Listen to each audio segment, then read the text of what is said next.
amour, je chante en français. Par amour, je pense en français. Par alliance. Je m'appelle Aimé David Rassoé-Nourtsou. Je suis attachée d'entreprise.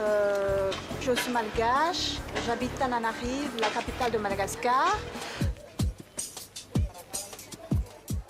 Nous sommes maintenant au marché d'Analakel, le cœur de Tana.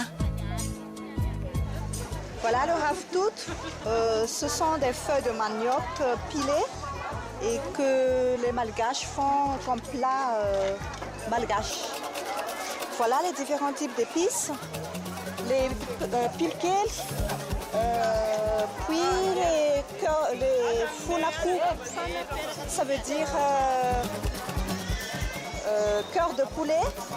Il y a aussi l'exlan dimla, c'est-à-dire 5 hommes ne peuvent pas en manger, c'est trop fort.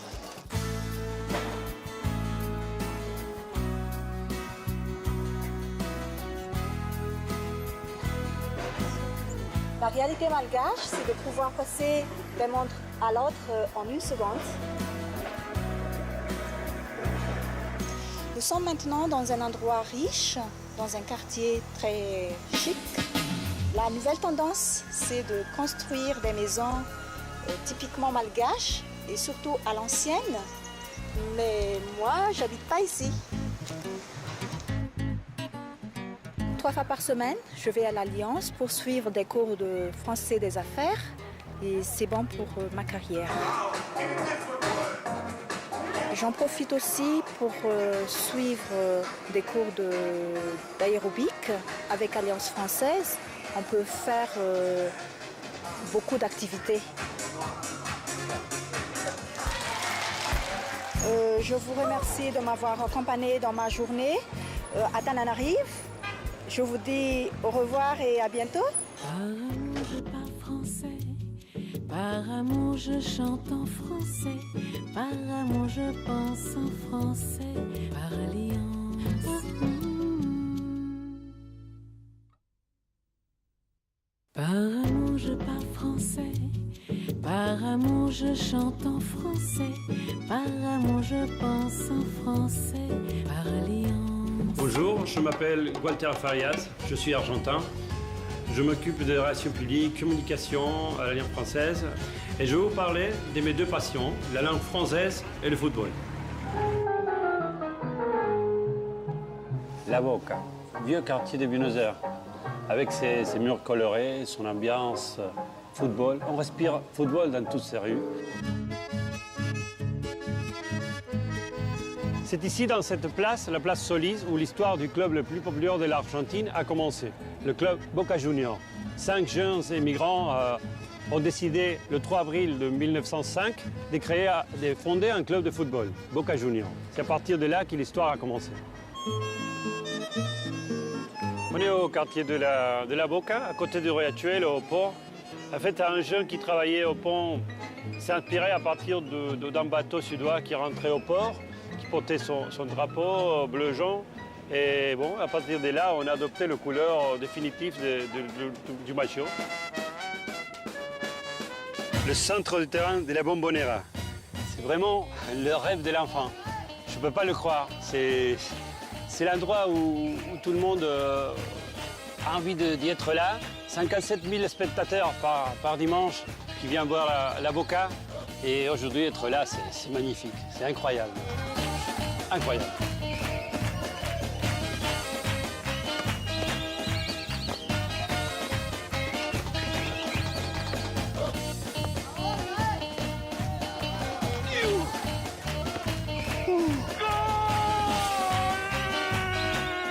Maintenant, je vais réaliser le rêve de mon enfance. Et pour ça, je vais toucher le pied de Dieu.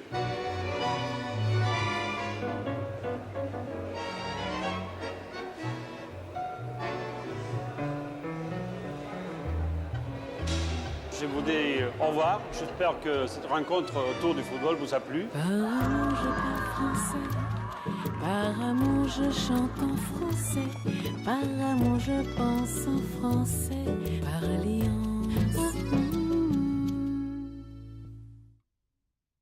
Par amour, je parle français. français. Par amour, je pense en français. Par alliance. Bonjour, je m'appelle Oksana Savchenko. Ласкаво просимо в Україну до Києва. Bienvenue à Kiev, en Ukraine. Je vous propose aujourd'hui de visiter ma ville natale. Nous sommes maintenant devant le bâtiment rouge de l'université Shevchenko. C'est ici que moi j'ai fait mes études de professeur de français. Mais pourquoi cette couleur rouge est si bizarre pour le bâtiment qui l'entoure? C'est parce que, d'après les étudiants, ils n'étaient pas très sages et leur bâtiment a dû prendre cette couleur rouge. Ici, nous nous trouvons devant l'université, juste dans le square Shevchenko, où aiment se promener les étudiants et où ils se donnent les rendez-vous en amoureux après les cours.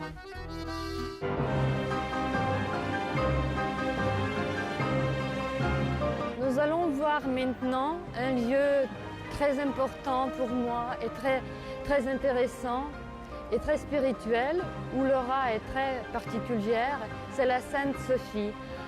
À l'époque ancienne, c'était le grand centre culturel, intellectuel et religieux. Même aujourd'hui, ce bâtiment reste le plus bel édifice religieux de la ville. Nous nous trouvons maintenant dans le quartier de la vieille ville, cette ville de Yaroslav le Sage, le grand prince de la Russe de Kiev, qui a fait énormément pour cette ville, qui a construit aussi cette porte d'or.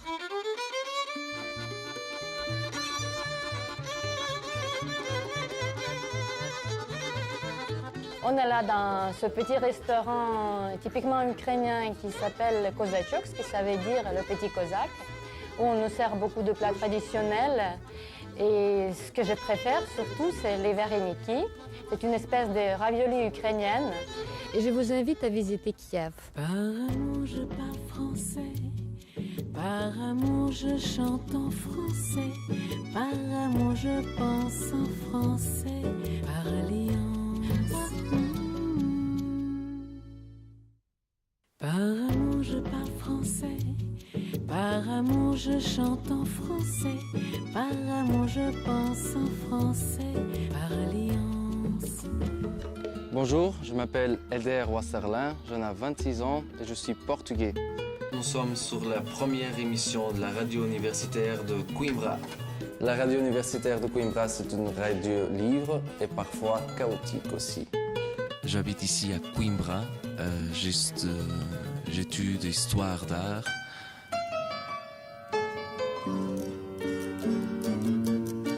Le café Santa Cruz, c'était le premier café que j'ai pris par mes copains.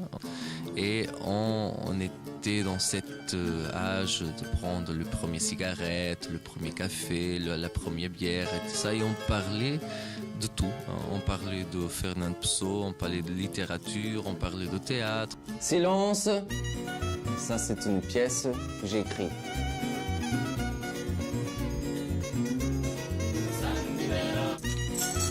Un tambourin, les mémoires d'un joueur de tambourin qui est complètement brûlé dans un hôpital. Les médicaments.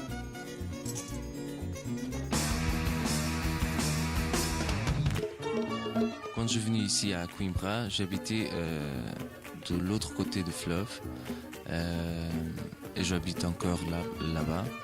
Ça s'appelle Santa Clara. J'ai commencé à faire le vélo. C'est un sport que j'ai commencé à comprendre mieux parce que c'est pas seulement pédaler, c'est aussi aller voir les choses. C'est ici dans cette galerie que j'ai fait la première exposition de photos. Vous voulez voir?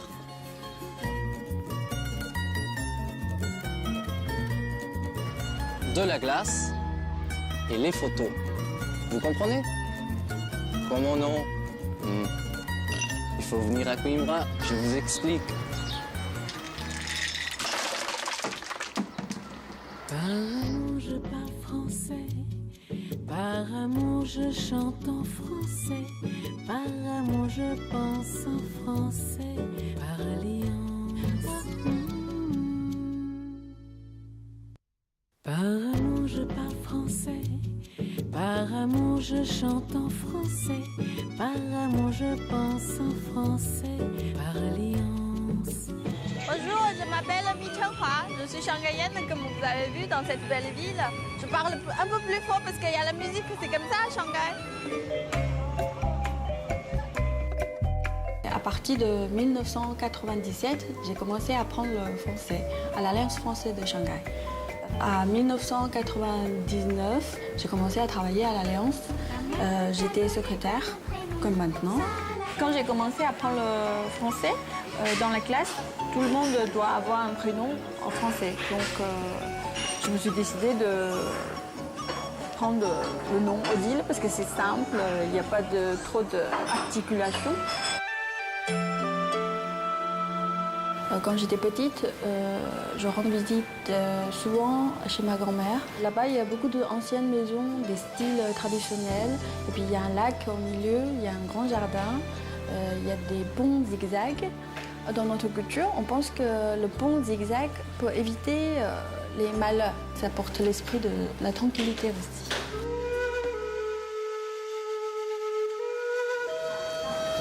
Voilà une bouquet de fleurs de l'ivoine, notre fleur nationale. Bienvenue à Shanghai. J'ai connu marché aux fleurs, c'est grâce à l'Alliance, parce que chaque fois quand on fait quelque chose comme la fête, la soirée, on a toujours besoin des fleurs pour la décoration. Par exemple, celui-ci s'appelle l'arbre de or.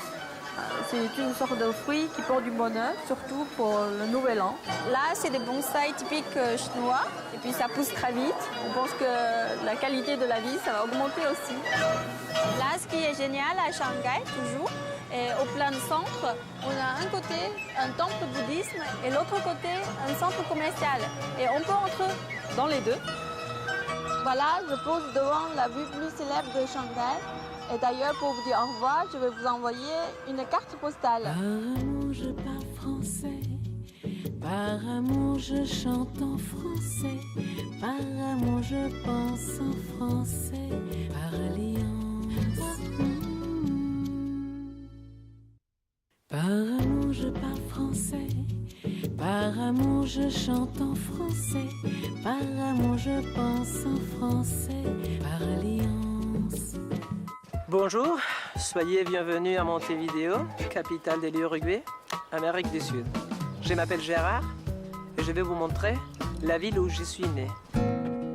Le port de Montevideo a été le vrai point de départ de cette ville qui s'est accrochée rapidement à cette port où entraient tous les émigrés, tous les gens qui ont bâti ce pays, cette ville d'une manière ou d'une autre. Toujours vers l'est, une série de quartiers se sont installés au bord des plages. Ce livre qui s'appelle France-Amérique est un livre de ma mère, le livre qu'elle utilisait à la 4e année du lycée. Je l'ai trouvé à la bibliothèque quand j'avais 12-13 ans. J'avais 18 ans quand j'ai commencé à étudier les français à l'Alliance française. C'était avec mon premier salaire. Petit à petit, j'ai trouvé les goûts et surtout le plaisir de parler cette langue qui me révèle comme une autre personne. J'aime beaucoup Montevideo, j'aime beaucoup son côté fané. En attendant, je ne sais pas quoi. À Montevideo, tout était caché, tout est formel, tout est triste, tout est gris, tout est comme un grand tango qui ne finit jamais.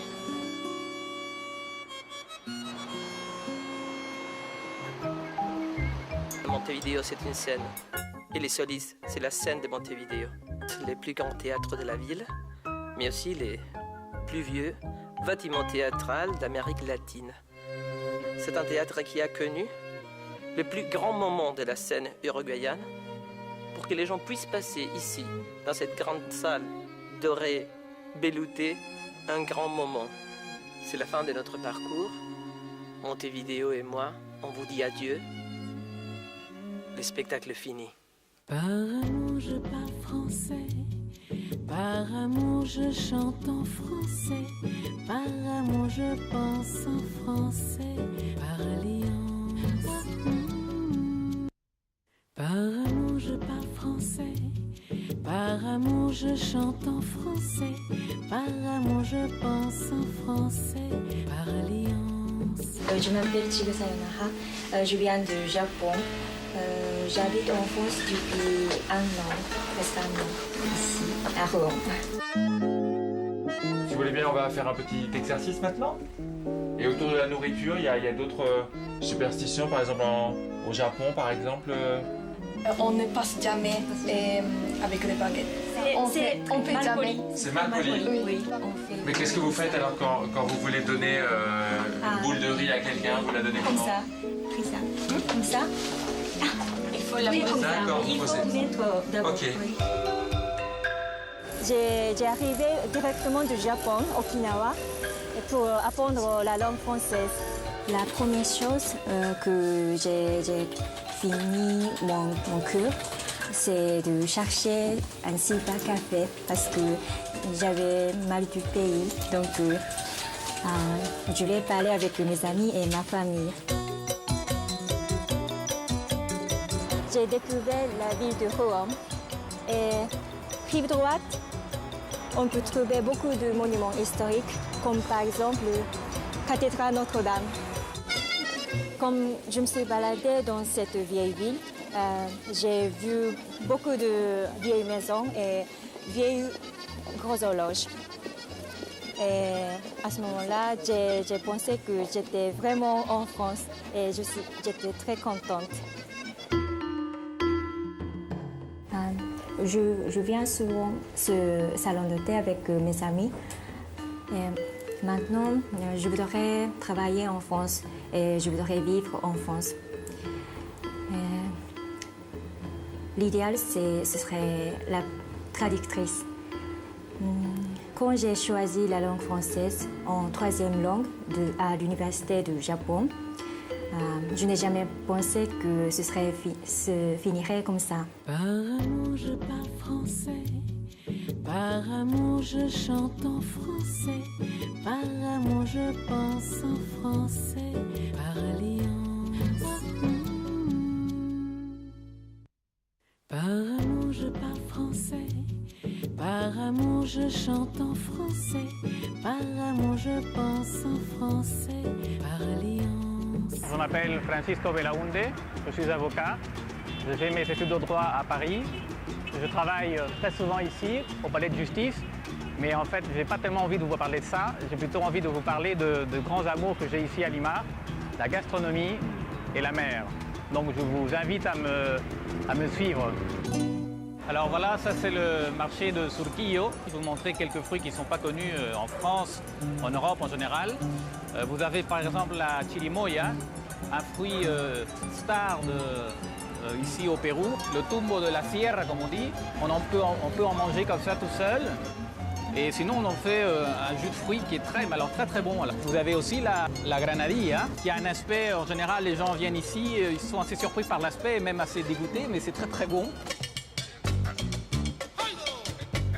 Après le marché, maintenant on va voir un peu ce qu'on fait avec tous les produits. Nous sommes ici dans l'école de Senfotur, qui est une école de cuisine, et M. Cucho La Rosa, qui est l'initiateur de cette nouvelle tendance de la cocina novandina, qui est une cuisine qui essaye de récupérer les anciens produits des Andes, et pas seulement les anciens produits, mais aussi la façon de préparer. Donc ça, c'est des pilons et des mortiers d'époque. Ils ont été trouvés et maintenant ils sont récupérés pour la préparation de la cuisine novandina. La chicha qu'on prépare dans les Andes, c'est la boisson des Incas.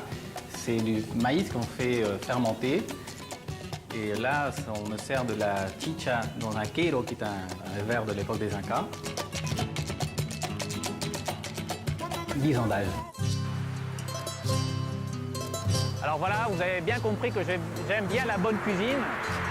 C'est l'un de mes grands amours ici à Lima. Et l'autre, c'est ça. C'est extraordinaire.